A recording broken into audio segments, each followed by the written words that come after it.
Bueno, y estamos viendo todos los casos de corrupción, ¿no?, que hay en este momento en la Argentina, apuntado el tema ferrocarriles, el tema de los casinos, el tema Vudú, Zanini, Ollarvide, Lázaro, De Vido, el tema Onca. ¿Hay un jefe, Margarita, de todos estos hechos delictivos? Hay una jefa. Hay una jefa. Ninguna de estas cuestiones pasan por afuera de la órbita de control y de decisión de la Presidenta de la Nación. Si uno analiza en particular cada uno de esos casos, sea por la relación directa y personal de la Presidenta con el funcionario involucrado o por su participación en alguno de estos casos, no queda ninguna duda. Aquí hay algunos funcionarios que han sido claves, no hay ninguna duda que la presencia de Vudú como un factor determinante durante su gestión como ministro de Economía, promovido al cargo de vicepresidente de la Nación, es una decisión ultrapersonal de Cristina Fernández de Kirchner. El mantenimiento de Julio De Vido, cuando uno mira en qué áreas de manera preferencial han ocurrido los hechos más escandalosos de corrupción durante este gobierno, es en el Ministerio de Infraestructura. Y no es casual que ese es un funcionario sostenido a lo largo de los 11 años de gobierno por Néstor y por Cristina Kirchner, ¿no? Entonces aquí hay una cabeza directriz claramente. Acá habría que recordar cuando Berbisky hablaba del robo para la corona. Bueno, estamos en una situación bastante similar, Leandro Despuy, a la Auditoría General de la Nación, ¿el gobierno se le hace fácil o difícil a la hora de investigar hechos de corrupción? Bueno, generalmente es bastante dificultoso, sobre todo el acceso a la información, que es la base sobre la cual nosotros nos pronunciamos. Es cierto que hemos tenido que en algunas oportunidades hasta judicializar nuestro acceso a la información. Sin embargo, hay aspectos que pueden de alguna manera detectarse o revelarse como una especie de matriz de las grandes desviaciones de los fondos. ¿Y cuál sería esa matriz? La matriz esencialmente es el manejo discrecional y ultraliberal de los fondos públicos. Usted lo va a ver en cualquier área, detrás diríamos, de la presentación de los subsidios, se va a encontrar con que hay un manejo y una distribución de fondos. Nosotros hemos dicho desde hace más de 10 años, por ejemplo, en cualquier área que ustedes analicen, que el Estado no podía depositar tantos fondos, transferir tantos fondos en el transporte sin ningún tipo de rendición de cuentas, sin ningún tipo de examen si realmente los fondos habían sido aplicados para el destino para el cual habían sido afectados o el impacto que habían tenido. Esto hizo de que, por ejemplo, el Estado transfiriera en materia para mantenimiento en ferrocarriles, por ejemplo, fondos que nunca se aplicaron concretamente. ¿Y esto qué significó?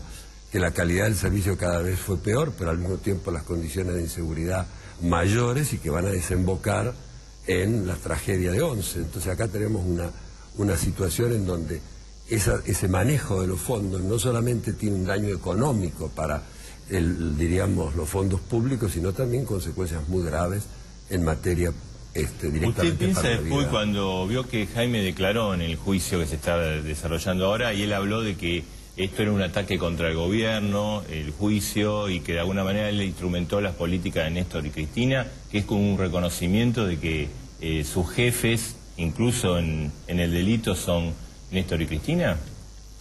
Yo creo que nadie puede desconocer que las observaciones que nosotros planteábamos en los informes de auditoría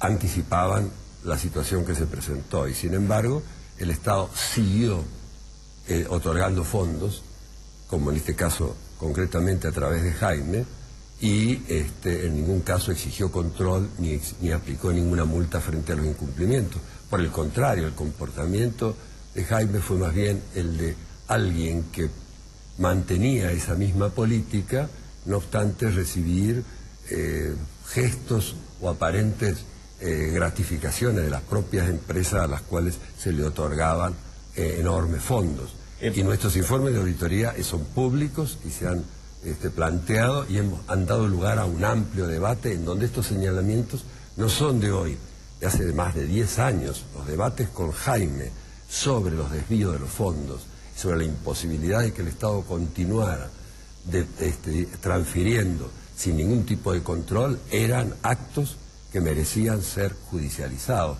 y solamente se van a judicializar recién con posterioridad a la tragedia de Once. Yo creo que ahí tenemos un ejemplo muy claro en donde esa distribución, ese manejo totalmente discrecional y arbitrario de los fondos va a tener no solamente consecuencias de ese tipo.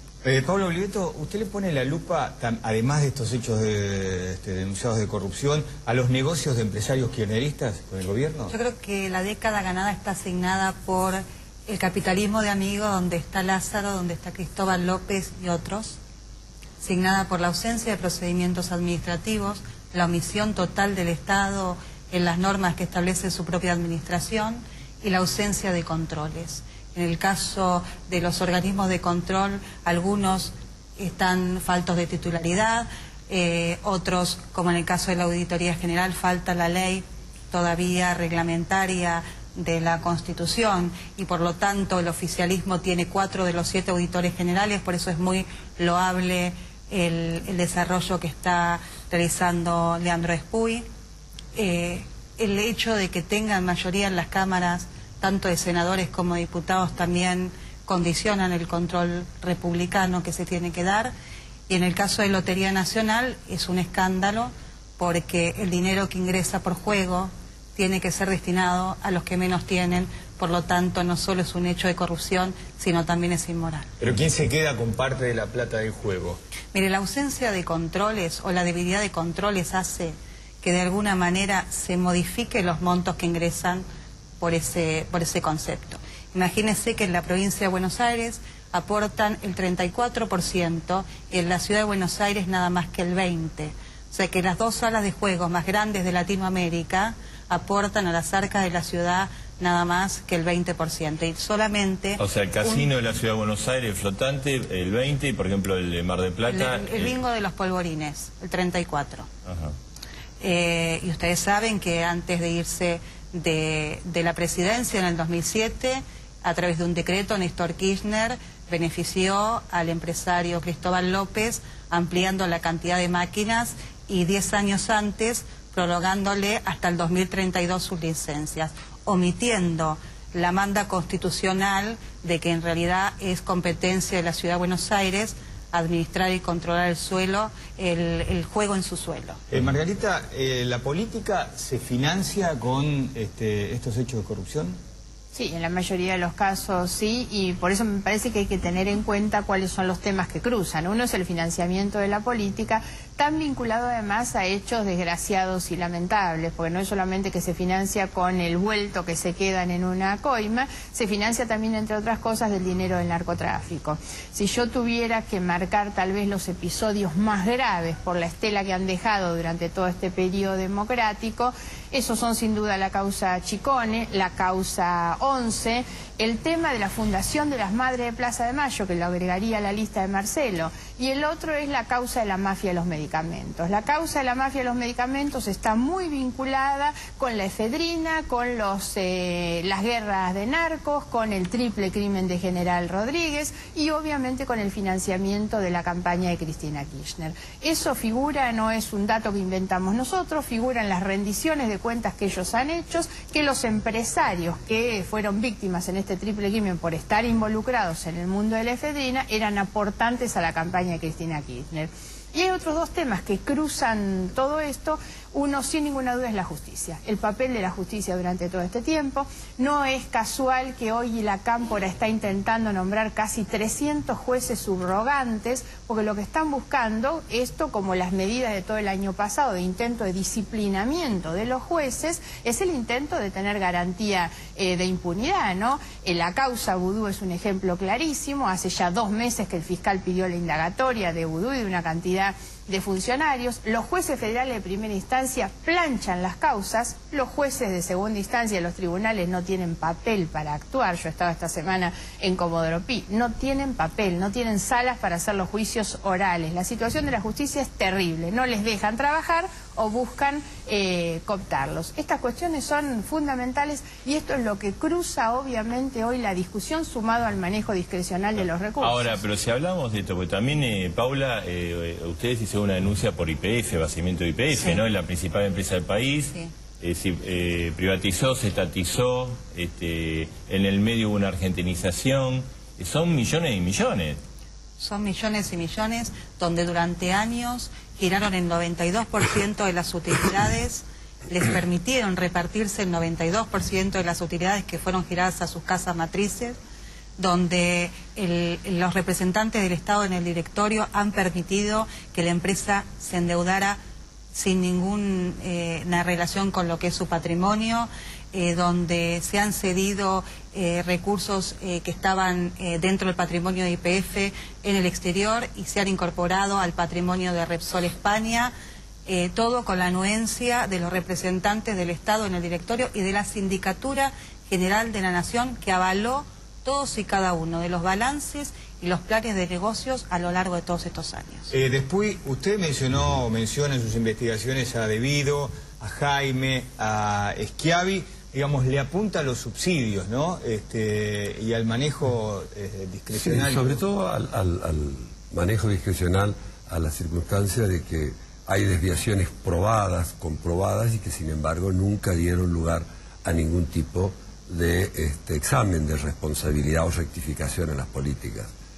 Yo creo que el tema de YPF muestra también un poco la vocación, ya examinado a lo largo de una década, esta vocación de escapar a los organismos de control. Yo creo que habría que hoy en día preguntarse cuál es el organismo de control que subsiste íntegro en este país. Y fíjense lo que pasa con la SIGEN, si no es una agencia gubernamental, fíjense con lo que pasa con la Fiscalía de Investigaciones Administrativas, fíjense lo que está pasando con la Defensoría del Pueblo en este momento, con el Defensor del Pueblo, prácticamente acéfala, los organismos de regulación, etc.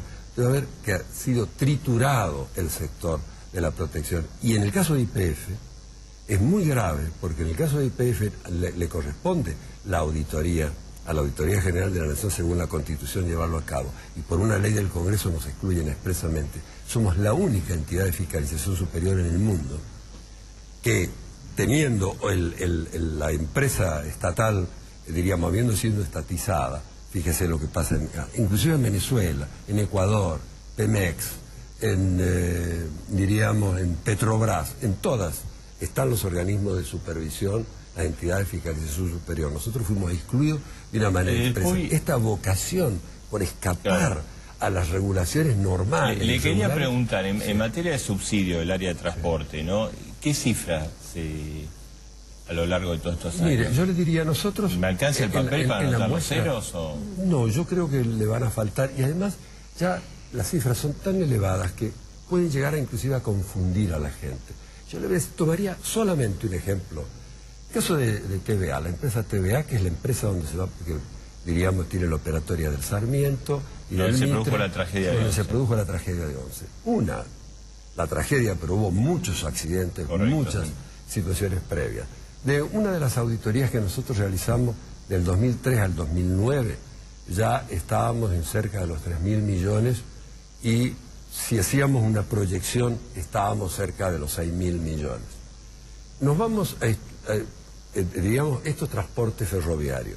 Pero nos encontramos con que las mismas personas que, de alguna manera, los distintos hermanos siriglianos, que en este caso están siendo procesados y la justicia examina porque eran los destinatarios de estos subsidios, en el caso de TVA, vamos a hacer los subsidios en el transporte automotor de pasajeros. Y nos encontramos que también hay un sistema cartelizado de empresas. Pero una de las empresas más, la de mayor volumen de actividades es precisamente Plaza. También, y en el periodo que nosotros auditamos, no me acuerdo si de 2009, 2007, 2009 o 2010, en un periodo de 2 años, ya había recibido 500 millones. Estamos hablando de miles de millones. Es incalculable lo que el Estado ha destinado en materia ferroviaria de transporte de pasajeros. Claro. Es incalculable. Entonces, ahora lo que resulta también, y aquí es un poco como conclusión, resulta demencial que se pueda manejar fondos del Estado sin ningún tipo de rendición de cuentas, sin ningún tipo de control. Fíjese, en el caso que citó ella, de Madres, en el caso diríamos, Sueños Compartidos. De Sueños Compartidos. Aquí eran convenios entre el Ministerio de Planificación y las jurisdicciones locales, etcétera, donde la destinataria, la construcción de viviendas, operaba como la única, tenía el monopolio en la construcción de ese tipo de viviendas. Fueron convenios por 1.300 millones. Schocklender era el faraón de los fondos públicos. ¿Quién en el mundo puede manejar, diríamos, sin ningún tipo de control? Sin ningún tipo de control. Y mira el resultado. Sí, pero ahí hay de lo que tener fue. el cuidado de no hacer el foco exclusivamente en Joclender, porque Joclender y las madres fueron beneficiarios de los 1.200, de los 700 que efectivamente le transfirieron por decisión de los funcionarios del gobierno Bueno, ahí tiene nacional. que haber un control Exactamente. del Entonces, Estado que funcione. esa es una situación sumamente grave. Yo estuve hoy en tribunales, pues me convocaron a una audiencia de conciliación en un amparo que presenté por falta de acceso a la información pública en inspección de personas jurídicas. Hay organismos como la IGJ que se han especializado en este tiempo en perder expedientes, en tapar y en encubrir. Uno de los casos es el de las Madres de Plaza de Mayo. Los otros son los expedientes vinculados con Chicone, los otros son las sociedades de Lázaro Báez. Mi presentación era particularmente por Austral Construcciones. Es imposible para los jueces poder detectar el enlace en el manejo y las transferencias de los fondos porque faltan detectar quiénes eran los que estaban a cargo. La IGJ tapa, pierde los expedientes. Hay funcionarios responsables, no es casual además que los propios funcionarios de la IGJ también están siendo investigados. La falta de acceso a la información pública es el otro elemento, digamos, que nos permite unir toda esta trama. Quería preguntar a Paula, ¿no? Que vos, digamos, llevaste adelante varias denuncias. ¿Qué pasa con la justicia? A ver, hay delincuentes que roban, sea lo que sean, funcionarios o no. ¿Y qué pasa con la justicia? Nosotros tenemos la obligación de denunciar más allá de lo que hagan los jueces o no, y eso es una premisa que desde mi fuerza, desde la diputada Elisa Carrió y todos los que le integramos, como muchos de los que estamos acá sentados, bueno, sentimos que es parte de nuestro trabajo y lo tenemos que hacer.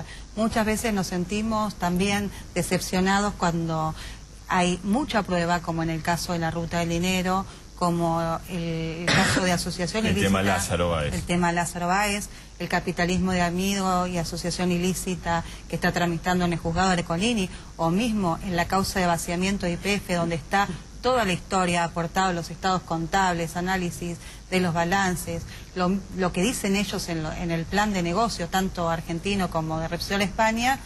Y si bien es positivo que en estos casos las causas no han cerrado porque el volumen de prueba es muy grande, lo cierto es que no avanzan ni en imputaciones, ni en llamada indagatoria. ¿Qué esperan, el 2015 ustedes para que cambie todo? Bueno, por eso digamos, militamos... el 2015, cuando termine el gobierno de Cristina Kirchner y asuma un nuevo presidente. Por eso militamos, por eso constituimos UNEN y porque pensamos que solo una nueva fuerza que tenga valores morales muy claros y objetivos claros puede de alguna manera acercar a la justicia federal de este pacto hablando de justicia silencio, federal, ¿no?